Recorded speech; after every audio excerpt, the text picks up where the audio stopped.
one thing I could really teach and say is be super careful of your perspective and what words come out of your mouth and what you tell yourself in your head.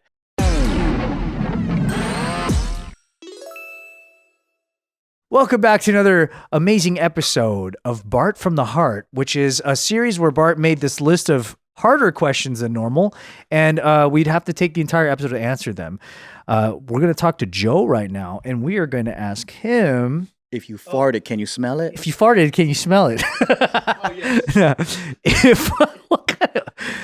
The question is, if you can only pass on one single lesson to your child, what would the lesson be and why? Japanese #1. How to write a hiragana. Hiragana of all things. Just a hiragana. Is hiragana still useful? Yeah, it's phonetic. Oh, okay. I got inspired by listening to Bart's answer, which was like, you could do anything you want, really, if you like put your mind to it, right? That's what people say. Right. But then lately, so like, okay, you guys know about the whole manifestation shit, right? And like law of attraction? Yeah, it's probably one of the most stupidest things out there. Really? Until I realized that I've been practicing it. You're guilty of law of attraction? So yeah, but I think the difference is, of course, you need to take action behind what you do. Sure, yeah. Right? So for example, like, I had this like... Do you like vision boards and stuff? No, but like, I remember talking to Bart back in the day of like, hey, we would just dreamstorm and then have these ideas and be like, wouldn't it be cool if one day we got this and then it'll happen? And then I was like, hey, isn't it cool that every single time we go like, let's do this goal, and then we kind of like joke about it and be like, hey, we'll go to Vegas one day, we'll get a penthouse suite at the Bellagio, that'd be so cool. And we did it, right? And then it's like, hey, wouldn't it be cool if we make a company and like we actually just work like all the way till November, and then for December we just take everybody out on a trip with you, and then you just come up with these things, and then throughout life I would just have these ideas, and I'll be like, yeah, you know what? I think I'm gonna live in Hawaii. Yeah, I'm gonna live in Hawaii for a little bit. And then like, I just do it, right? And then I was like, so there was a point where there was no more doubt ever. If I just fucking picked a target, I could do it. Yeah. But also the negative stuff is also true. So what I realized is like, if you dwell, it's like there's science behind it. Cognitive bias. The more you think about something like slug bug, the more it's in your face every single day. So if I keep thinking about, oh, I can't make money, then yeah, you can't make money because you're not making money. Right, yeah. But if you think about like, oh yeah, I'm getting these gigs and you see a win here, then it's different. It's almost like if you hit the bar and you go, I'm not making 10 mil, then you're not being appreciated because you made 5. So like it's your perspective, right? So if one thing I could really teach and say is be super careful of your perspective and what words come out of your mouth and what you tell yourself in your head. Because the Asian style is like, you fucking piece of shit little bitch, you can't do this shit right, you, right? Right. And that was my it's very helpful. My like villain energy of like getting something done. Yeah. So then like, but then you're never actually like doing things fun because you're doing it with like so much shit talking to yourself. Yeah. So you're just like... You're just saving yourself from drowning barely. Yeah. And then why do I have to use so much resistance to do something that doesn't take that much resistance? It's like, it doesn't take that... Like, why you put... It's actually harder to run and jog while you're talking shit to yourself. But that's what you know... Like, that's just motivating when you're younger. It looks cool, though. You're jogging, you're like, man, just do another mile, you little fucking bitch. Yeah, you know? yeah. And you get used to that. But then when you stop thinking about that, you can do 5 more extra miles because you're in La La Land. Yeah. And you're having fun. Yeah, because you stop treating 1 mile like it's the hardest fucking thing you can do. Exactly. Because you make it a mountain, it becomes a mountain, right? Versus like, if you don't even think about it, you're just like, yeah. And I know that there's a time and place for David Goggins style training. Because like, some people need that. Because they were too coddled. Maybe they were too like... Every time you get a gold star. But if you're abused, if you grew up like getting fucked up all the time, and on top of that, you're not loving yourself and you're not nice to yourself, and you're just like, your mind is like in this negative rut, Right. then I actually think you start attracting negative shit. Because that's all you think about. If I think about violence all the time, I'm getting into a fight. Yeah. Or like I'm going into these situations. You will be violent. Yeah. Like Gangsta Day shit. Like you're going to stupid clubs and environments where there's stupid other times people with stupid that want to people. fight you. Yeah. And then I was like, that's the whole thing though. Like, is like, as true it is as like, you could put your mind into anything and you can become that. I think that's the thing that I wish like I could teach my kids is like whether you think you're gonna fail or you think you're gonna win, it's both true. But you're choosing to think a certain way and how you believe in it. And I was like, dude, that's the most powerful thing because it's all perspective, right? Like it's really like the story that you tell yourself. Yeah. So if I could somehow, it doesn't have to be this delusional toxic positivity, but knowing that you have the ability to control how things happen to you, how you see a situation. Like some people might be like, I lost my job, I lost everything, right? Or you could be like, now I'm free to pursue my passion. Yeah. Yeah. Because like my roommate, he was like a pharmacist, right? And then he really wanted to like go off and do something for himself. And then like I think he wrote something on social media talking about, you know, shit about his job, and he got fired. And he was so sad. And I was like, what are you talking about? Like, why are you sad? This is what you wanted, bro. Like you had golden handcuffs. Now you have you burned the fucking boats behind you. Yeah. And then in that next year, he made more money than he did as a pharmacist. Wow. Doing his own thing, right? Wow. So I think things like that. That's cool. It's like you can see it, you can see tragedy as negativity, or you could see it as like, actually, this is what I kind of wanted to get.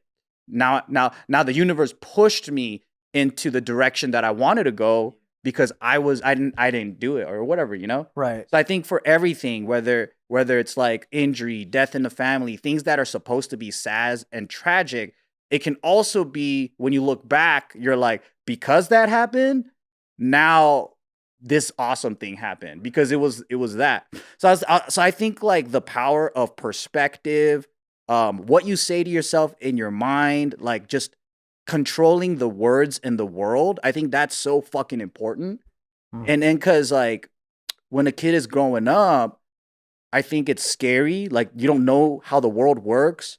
You don't know how like destiny works. You don't know how like if you feel powerless because also you're like a child, you need adults to help you navigate, and you know, you can't even drive, do anything, right? Yeah. But then I think if you can get them in that headspace where they could control how they feel, how they think, how they see things, how they deal with tragedy, like, cause you know, shit can happen. Like I could fucking pass when they're like 10. But if you could teach them early on to like have that ability to control their world, I think that's probably the strongest thing that can happen in a human's mind. Yeah. What's the balance between let's say you're teaching that manifestation technique. What is the balance in teaching it where you make sure that it stays in between manifestation and Delulu? It's only Delulu if it doesn't happen. That's funny. Right? No, I mean, like, think about like, okay, like a good example for me is like Muhammad Ali. Like he is one of the greatest, right? But when you see his interviews, I'm the fucking greatest, this and that. And it doesn't come off as like a delusional, conceited guy. It's because he keeps winning. Yeah, because he did it. Yeah. And Kanye is batshit. Yeah. But he keeps fucking winning, right? He keeps. But have you ever heard Kanye doubting himself, saying negative things? No. I mean, Trump's a great example. He fucking like. Yeah, that's true. Delusioned himself into the presidency from being a reality TV star. Like, so like. For me, that's the highest level of being so delusional to where you accomplish high level shit. Yeah. For me, it's like maybe like I'm okay with being a little bit grounded, but those are examples of what I can see, how far someone can go, by just Or if their work ethic matches their words too. that's a big one. You can't just hope all day. So when you walk into the Junbi franchising meetings with everyone, you're not like, you want to be the number one selling Junbi like me? Sell me this matcha. I think it's got to be the combination of working toward your goal. Because when you got there, Yeah. how did you visualize in the beginning that like I'm gonna be the top earning Junbi franchise? No, that wasn't even a goal of mine. Wow. Because my visualization was Just to run a good shop. I mean, it was literally what I do now, which is like I swim or I hike with my friend, and then I come check up on the shop, and I'm all like, "Good job," and then like yeah, that's it. And then there's more to it, but the thing is, like, I wasn't trying to be number one. Yeah. That's a different thing because out of survival, and then like the tourism went down and the economy went down, and then like I had to fight to survive. But I don't think my goal was to be the best top revenue franchise. That was just a byproduct of how hard you had to try. Yeah, it was a byproduct. But I think that if I want to maintain that top position, then I'll visualize that and put my focus and efforts. Because I think but visualization and all that stuff all it is just being reminded of the priority. Yeah. Because it's easy to get distracted. If you don't obsess over what your target is, it's like an arrow that's just going without a target, right? But then if you have an end game of what you're doing all this for, and you can see it clearly, then it's like, oh, cool. And then before you know it, you're there, and you're like, wow, this is fucking awesome. Yeah. It's like the first time we all brought everyone to Japan, and we're just like, this is fucking awesome, right? And then so I want more things like that. I want more things like that with you guys. I just don't have. I just don't have an idea. That sounds great, man. Yeah, I don't have an idea yet, but I do think that's the thing. Is like visualizing the target, and then on your way there, I think the problem is you don't want to be your own worst enemy on the way there. Because then you're just delaying your own progress. Like you're just delaying your own like method. But I think the point is it's like having a clear target, and you just keep going and going and going, and then you'll eventually get there. Sometimes you'll forget that you had the target, but you'll one day you'll end up there, and you'll go, oh shit, I told myself I'd do this like a year ago. I'll tell you one quick thing that actually works for me is writing. Oh, okay. So I've been dealing with Writing? no, journaling. So like I've been writing it down. You need a lot of wall for that, dude. Yeah. And then I'll write it down like every morning for hella, because it just helps me with my like, I used to wake up with Visualize it. excruciating like morning anxiety. So like What? yeah, some like it all happened like in 2020 where like Hannah like Hannah would be like, you wake up and you're like panicking and shit. And I'm like, really? And you're like, I didn't notice. And then I've always dealt with insomnia, and I just thought I was a night person. So I would write down like and visualize like I'm waking up like super refreshed. I'm super like I'm just chilling. I feel calm, and then like I'm not groggy. And then like every day I'm just like I don't feel it. I wake up in a panic. I'm fucking half asleep, and I just want to go back to sleep. I'm fucked up. I just get some coffee and I just start drawing it out. Yeah, I'm feeling amazing. I'm chilling right now. 1 year after, first time in my life, I'm just like, I'm relaxed. I just wake up and I just like see the birds chirping, and I'm like, this is fucking crazy. Because for the longest time, you've known me, I had sleep problems. Yeah. I never was able to sleep like relaxed. I wake up in patterns. Dude. And then like, yeah. And then so I think that kept me on this like priorities list of, okay, work out, drink water, get the sun, do the basics, sleep 8 hours, right? Yeah. And then naturally, like, yeah, your body's going to do the normal thing naturally, right? Yeah. But yeah, that's it. That's dope. It's a So really good answer. you wake up and write every day? The first thing you do? I finished the book. So it was a 90-day challenge. Oh, okay.